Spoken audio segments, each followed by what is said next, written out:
What's going on, Paisanos? V here, coming at you guys with another market watch today.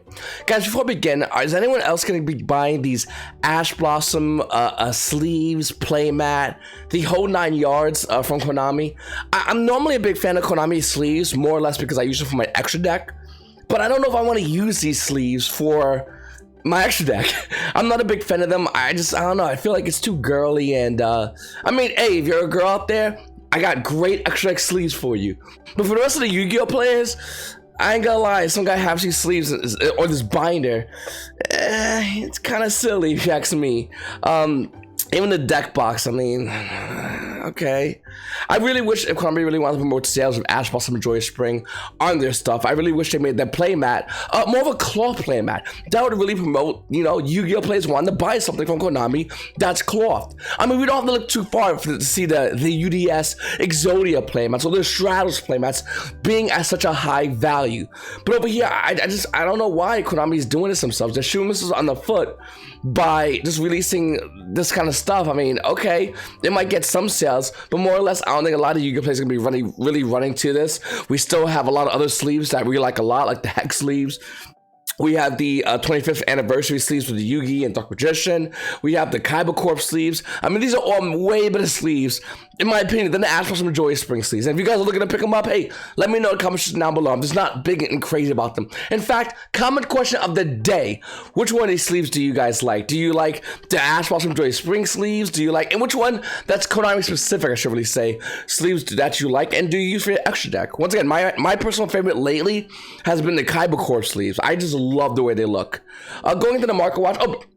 Also, before I begin, guys, please make sure to subscribe button and hit the like button in this video and the notification bell. But going into the market watch, looking at Legendary Duelist Magical Hero, one of the most expensive cards out of this set is Magician's Soul. This card currently roughly around $97, and you need 3 of these if you're looking to play Spirals. Now, I'm really excited about playing Spirals again. Hopefully Konami doesn't do anything weird on this ban list, so I can, and many other Yu-Gi-Oh players can play Spirals, more or less dangerous Spirals, utilizing Magician's Souls, but the card's insanely expensive right now. It'll cost you roughly around $300 for 3 cards. Now, some Yu-Gi-Oh players are okay with paying that amount of money. I don't know if I'm okay with paying that. I'd rather crack packs and open it and trade for it than to directly buy this card for $300. I mean, if we're talking about $100 value, we're talking Phantasme level buys, and Phantasme will get you a lot more in a lot more decks than Magician's Soul. So I don't really think it's worth it at this high price point. I think nobody really has opened this set as much yet. Once sets are really open, once the singles are really into circulation, the value obviously is going to be going down. Whether or not this deck sees meta play or not, I don't think it can sustain a $97 price point for Magician's Soul. Then if you're looking to play heroes, we have Elemental Hero Liquid Soldier, Elemental Hero Sunrise, and they're just going down in value already.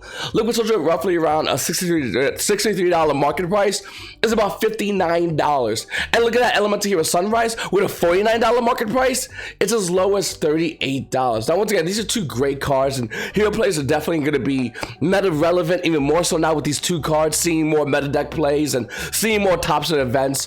But right now, as it stands, and this is more justifiable, which is kind of weird to see hero players actually having justifiable price points, even though they are declining. It's good that we're seeing a healthy price drop. Yeah, Spiral players, my fellow Spiral players, I don't think this is worth it. I mean, if you're looking to build Spirals right now, but without that new card, it's for the most part a cheap deck. I think you need your big reds, which also come out rare, but if you want the super rare versions, it's like $5. If you want the double helixes, they're still roughly around 10s, a little higher than a $7 to $8 market price. But you only need 2 of these. And for the rest of the Spiral cards, like Super Agent, which used to be like the money card of the set, the ultra rares are about $4. Super rares are roughly under $1. You have Quick Fix, which is like $2, and for the most part, like I said, Spiral cards aren't really that expensive, minus the Magician's Soul, the card you desperately need. Also, if you're looking to play Spirals, you're going to want to play Where Art Thou. It's a common card, comes out Return of Duelist, Structure Cyber's Link, Legendary decks too. It's all common, all day long, all over the place. You're going to want to play 3 of these in your deck. It's absolutely insane. Maybe I'll have a Spiral deck file coming up in the future, guys, and showcasing either mine or my other buddies who's looking to build this deck as well, and showcasing their Spiral deck. Then we have dangers. Now, once again, if you don't have any dangers and you're looking to play spirals, you're going to want to grab dangers in order to play spirals. It just makes the deck that much more consistent, that much more better, unless you go into a lot more plays. Look at the cards like Danger Jackalope at 2019 Ghost like Megaton. The market price and actual price point is roughly around $14. That's the most expensive danger monster. You got the original print Danger Jackalope also being almost near $14. You got Nessie being $13, which is near its current price point. Tsuchinoko once again being around $12, so $11.50 to $12. These cards aren't really that expensive, basically what I'm trying to show you guys. And if you're once again looking to play spirals, you're gonna want to grab this danger cord to throw in your deck. And for hero plays, by the way, listen, you got some good value coming out of the new set. You got cards that are actually going down in value, so we'll get a more better adjusted price point on the new hero cards. But other cards in the previous Legendary Duelist and more Destiny, which didn't come out too long ago, is still relatively high. I mean, Adjusted Gold is holding an $88 market price. But if you want a first edition version of this in English near mint, it's about $101. If you want Evil Hero Malicious Bane with a $65 market price, well, I mean, you get some Germans for about $57, which isn't too bad. But if you want an English one, it's going to run you roughly around $67 to $70 for Evil Hero Malicious Bane. Now, luckily, you just need one of these, so it's not going to run you too much money. But still, hero cards, if you want to max out your hero deck right now, competitively, it's going to cost you a lot of money. Look at other cards like Vision Hero Faris, a card out of Battle's Legends Heroes Revenge. It's roughly around $12 in the market price. And Name First Editions are roughly around $11 as well. So it's kind of up there. You also got Vision Hero Increase on the card. You need multiple copies, by the way. The market price is about $15. It is cooling down to about $12.50. Still a needed card, though. And you need multiple copies of these cards. So for heroes, I feel like your deck is showing like tier 1 value. My only question to anyone out there who's playing heroes, who is getting the new support, can you play that tier 1 value? Because if you can't, it doesn't merit your cards being this high in value. And to be honest with you, we're going to see a couple of things. Either your deck is one of the best decks to merit this high value, or if your deck isn't one of the best decks, the value should go down.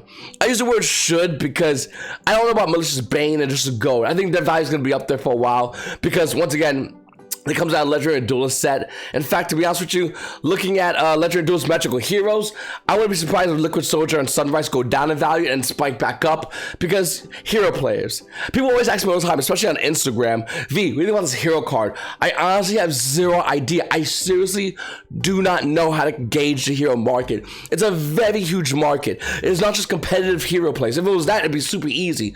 But you got the casuals, but you have the collectors, and then you have the every now and then Yu-Gi-Oh players they just want to grab hero cards and hold them, even whether they're playing the deck or not. It doesn't matter. So heroes are very expensive, guys. I really don't know an actual price point to gauge this set. We also have IP Masquerena coming out of Cast Impact, the only printing currently right now, $36 market price, and the value right now is about $35. Now, it's for the most part, it's not going up or down, just hovering. That's the price point it's hovering at, and it has not changed. I'm kind of shocked about this. I thought Masquerena, once everybody gets their one-ofs, if they had multiple copies, they sell them. That's normally what you would do. But what we're seeing here is Yu-Gi-Oh players holding Masquerena, or maybe not listing Masquerena, and the price of this card's actually being relatively higher than it should be, way higher than it should be. So I think this card value should go down. But then again, if you want to ask my honest opinion, if you asked me a week ago, a day ago, a month ago, I would say the same thing. This value should always go down. The fact that it's not going down, something really weird happening in the market with IP Masquerena. And also, if you go, well, V, the card's so good. Okay, cool. In Master Rule 5, I don't think it's going to be as good. It'll still be a good card, don't get me wrong. But in Master Rule 5, I don't think IP Masquerena is going to be the be-all, end-all. Also, for Prismatic, my IP Masquerena, yeah, I would love to see the prices around Nationals for the Prismatic version of this card. I don't think it's going to be high. Unlike Appaloosa, which you need in order to, like, shut down Nibiru, IP Masquerena, it's all right, but it is, like, once again, like the be-all, end-all kind of price point of a card that we're seeing right now. Then we have Starly C3 out of Cast Impact with a $29 market price. The value of this card currently right now is $20.29. I think this card is super undervalued. The prices might go back down. They might even go lower than I'm talking to you right now. But I think this card is absolutely insane.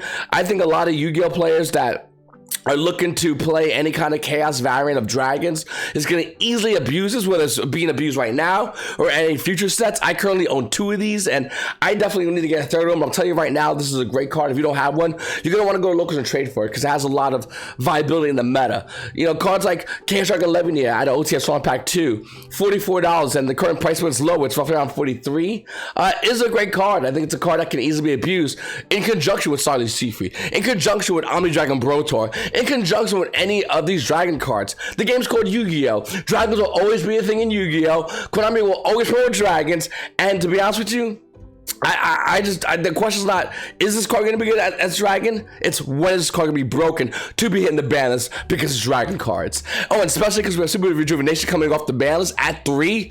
It's just a matter of time before these cards or somebody crafts a deck that becomes a dominant tier 1 deck that utilizes dragon cards. It's just a matter of time. Just wait for it. It's inevitable at this point. We also have Pot of Extravagance, a card which is slowly going up higher and higher and higher. Pot of Extravagance at the Star Strike Savage Strike, being the only printing version of this card currently, is holding a $72 market price. But the actual price of Unlimited is at $74. If you want a first edition, you're looking at $75, almost at $76. This card's going higher and higher and higher and higher and higher in value. It's a great card, don't get me wrong, but to be honest with you, unless you're playing like Guru Control or Altergeist, I don't see this card being worth that much money. 1. 2, this card is an amazing reprint target in any set. I mean, I'm thinking March, but it could be any set, any time, any moment. The announcement of a reprint will decline this card's value. The announcement of the possibility of this card being teased as a reprint will drop this card's value. So keep that in consideration when you're holding your $75 to $76 Pot of Extravagances. You're holding a playset over $200 with the cardboard in 3 cards. What are you going to be doing? Oh, guys, real quickly, I'm trying out different camera angles. I'm using my Logitech Brio right now.